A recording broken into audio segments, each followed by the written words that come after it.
Chimbuko la kwanza la magonjwa yote duniani ni dhambi. Kwa nini ni dhambi? Ilitokea pale ambapo baada ya mwanadamu kukataa nini?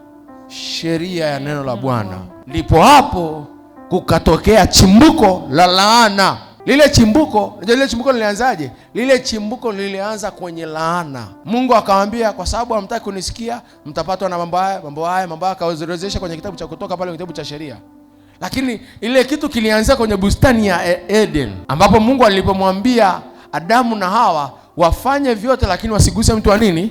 Wa katikati. Ndipo hapo sheria ya neno la Bwana ilipoanzia. Nikuulize swali moja. Kwani Mungu alipoumba ile bustani ya Edeni, kama alijua ile mti una madhara kwa Adamu na Hawa, si angeweza kuondoa? Kwa nini aliacha? Pale ndipo sheria ya neno lake ilipoanza. Sheria ya neno la Bwana lilianzia pale kwenye bustani ya nini?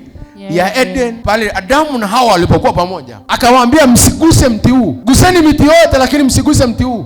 Kwa lugha rahisi, akaanza kuwatengenezea sheria ya kwake. Wakakosea. Ndio hapo tunakutana na laana ya mwanamke kufanyaje? Kuzaa kwa uchungu, na mwanaume kufanyaje? Kula kwa jasho. Ile ilikuwa ni laana. Laana ni nini? Laana ni maneno yanayotamkwa ambayo yapo kinyume na baraka. Sasa chimbuko la magonjwa yote sasa likaja kutokea kwenye laana ya Mungu, laana ya kwenda kinyume na neno la Mungu.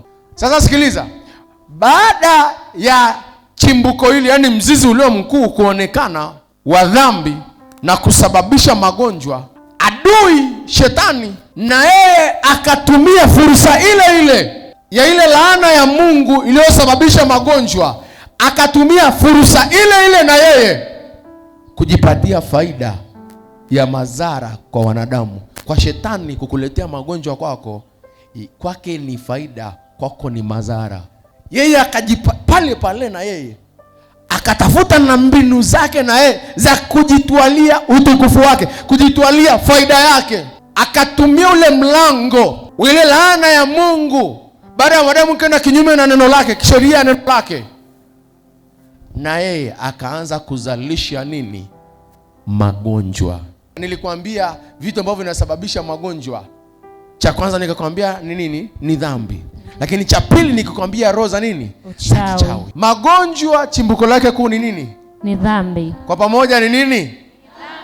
Lakini sasa katika hili chimbuko, adui shetani akaamua kutumia kama fursa, akaweka na wakala wake. Mchawi eti ni wakala wa shetani. Waganga ni wachawi, wakala wa shetani. Waingereza tunasema nani? Agent. Kiswahili tunasema nini? Wakala. Shetani akaamua kutumia ile laana kama fursa, kama faida. Akaanza kutumia roho za nini? Za uchawi kusababisha magonjwa kwa nani? Kwa wanadamu.